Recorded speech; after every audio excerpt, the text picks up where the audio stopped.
Hello guys, and welcome back to Car Obsession. You join me in the brand new Ford Focus ST. Now this is a first drive video, and in fact I've only got this car for about 20 minutes, so I do need to get moving. So this video will seem a little bit rushed, so I do apologise. You may have noticed it is raining today, so I can't put any GoPros on the outside. So yes, this is very much my first impressions of the car. Now I will have a Ford Focus ST for a week later on in the year. So if you want a more comprehensive look at the new Focus ST, please feel free to check back to the Car Obsession YouTube channel a little bit later. Anyway, I really must get going so I can tell you a little bit about this car. So, I do have electronically adjustable seats, which is nice. Make sure the steering wheel's how I want it to be. Yep, that would do. I do quite like Ford's sporty steering wheels. They've got a nice chunky feeling to them. So let's fire up the 2.3 litre EcoBoost engine.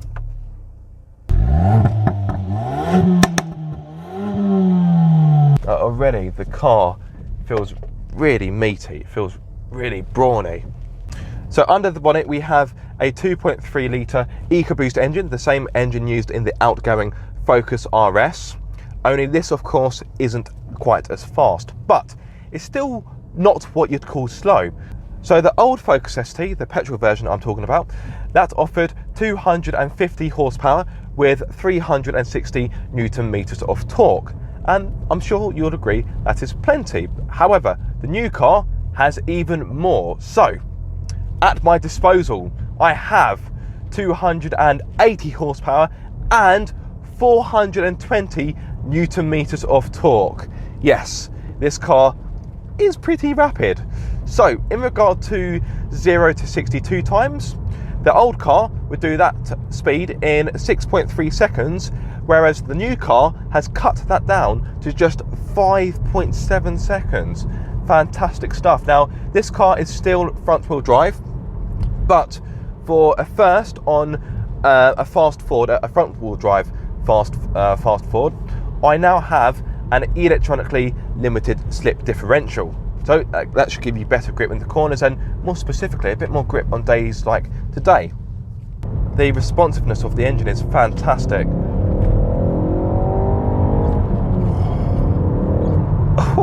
Now there is a wee bit of torque steer that I can detect. So one of the biggest criticisms for the previous Focus ST was torque steer. Now that was improved a little bit for the facelift, but of course we are now in the Mark IV. I will put the heaters on because I am steaming up.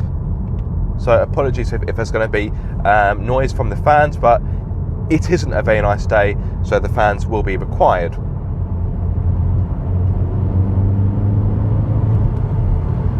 So, first impressions. Everything in here feels really nice and taut. Now, you may think that's an obvious thing to say, it's a brand new car, but what I mean is everything, it just has a meaty feeling to it. The gear change is slick, it's got a really nice mechanical feeling to it. The brake pedal, that's really nice and firm, but not too firm. A little bit of slippage from the front wheels there, but it is a wet day. So I can't really get the full potential of the Focus ST, but hopefully this will give you some idea of what it is like to drive, and so far I'm pretty impressed. It does feel a little bit subdued in here. There's not a lot in the way of noise, but to be fair, I've not really pinned the throttle all the way down yet, and I'm probably in a comfort driving mode. So like other Ford Focuses, you do get a selection of driving modes, but with this being a sporty model, the ST, I do get some sportier modes. And if I'm not mistaken, this car does have the performance pack as well, and I think the performance pack is really worth having. What exactly is in the performance pack? This £250 option gives you the track driving mode, launch control, rev matching, shift indicator, and most importantly, the multicolour ambient lighting. Not really a performance feature, but it's quite nice to have all the same. So, on the ST, you have the buttons for the driving modes actually on the steering wheel, which I prefer because it gives you easier access. So you have one marked S, that I'm assuming puts you straight into sport.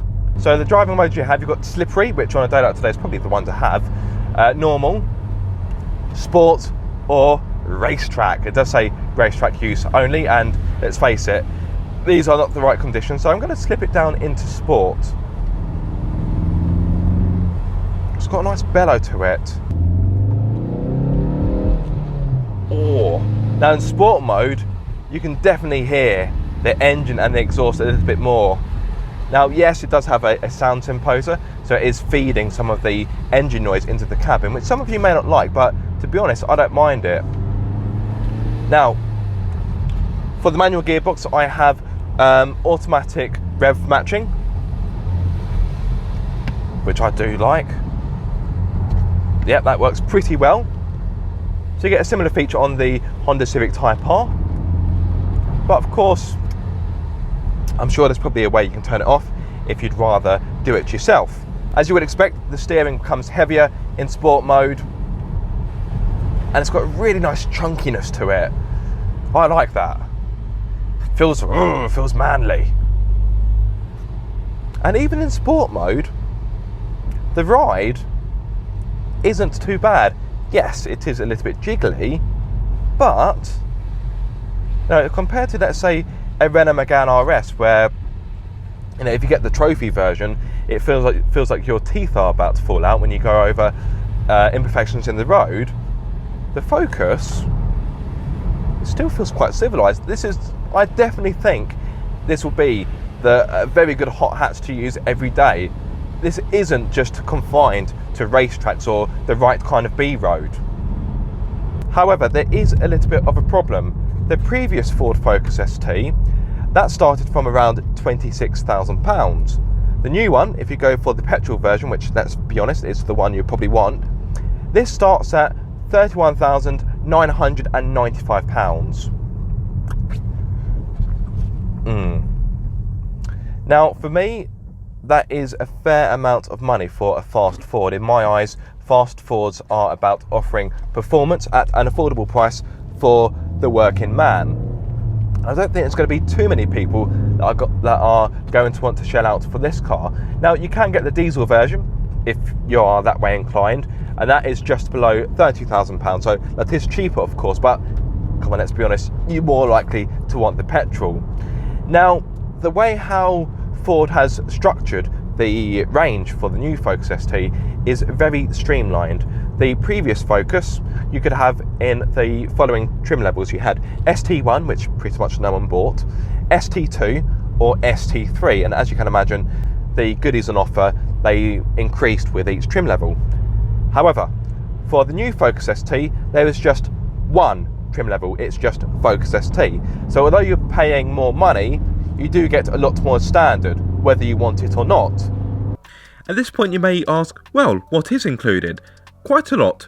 19-inch alloys, ST styling, ST suspension, adaptive LED headlights, LED rear lights, electronic limited slip diff, reversing camera, front and rear parking sensors, adaptive cruise control, lane centering assist, B&O sound system, Recaro seats, heated steering wheel, dual zone climate control, keyless entry, 8-inch touchscreen, navigation, DAB radio, Bluetooth and smartphone connectivity. I told you, there's quite a lot. Now, the Focus, it does seem like a fair bit of money, but you do get a lot of standard. Would I buy one? I would need to spend more time with it, but on my initial drive, I'm quite impressed, I have to say. But to be fair, I've always been a fan of fast Fords. Anything I don't like, well, this is a short drive, so it's difficult to say. I do think it is a little bit too much for what it is, regardless of whether you get quite a lot of standard. I would want it to be cheaper. I think ideally a car like this, bearing in mind it's going to be battling with the Megane RS and the 308 GTI, I think really this needs to be under 30 grand. Now, it is cheaper than a Honda Civic Type R, but the Honda Civic Type R, it has more power, and to be honest, I do think that is the better car to drive. The Type R, I think pound for pound, is probably the best hot hatch you can buy right now. The pedals have got a really nice feeling to them. They feel meaty, they feel firm, but not too heavy. So don't think that if you drive this day to day, you're going to end up with legs like Chris Hoy and you're going to reach your destination really fatigued because your legs have done pretty much a gym workout. No, I would say the pedals feel just right, firm but not heavy, if that makes sense.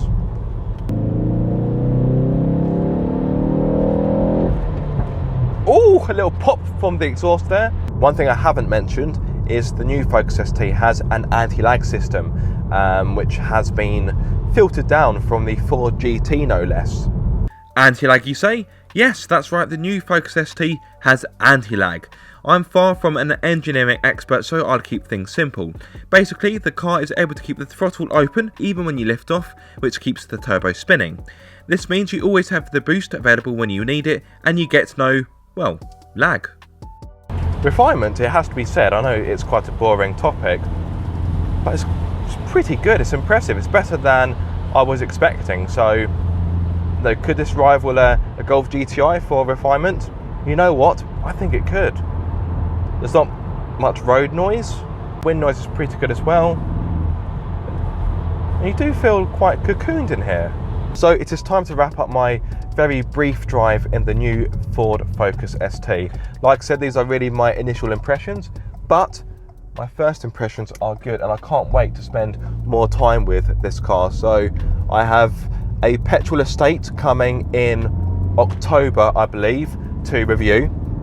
And straight after that, I've got the diesel hatchback. Don't forget, the new Focus ST is available as a diesel, like the previous model, the Mark III. So yes, I will be reviewing both. So if you aren't subscribed already, please do so and ring my bell so you get notified every time I make a video, so you can check out my Focus ST videos when they go live in the future. And if you have enjoyed this video, please do give it a like. I would be very grateful for that. But yes, the new Focus ST, yeah, first impressions are very, very good. Thanks for watching. Be sure to like, subscribe and ring my bell. But until the next time, guys, be sure to keep up the car obsession. Do I really have to give this back?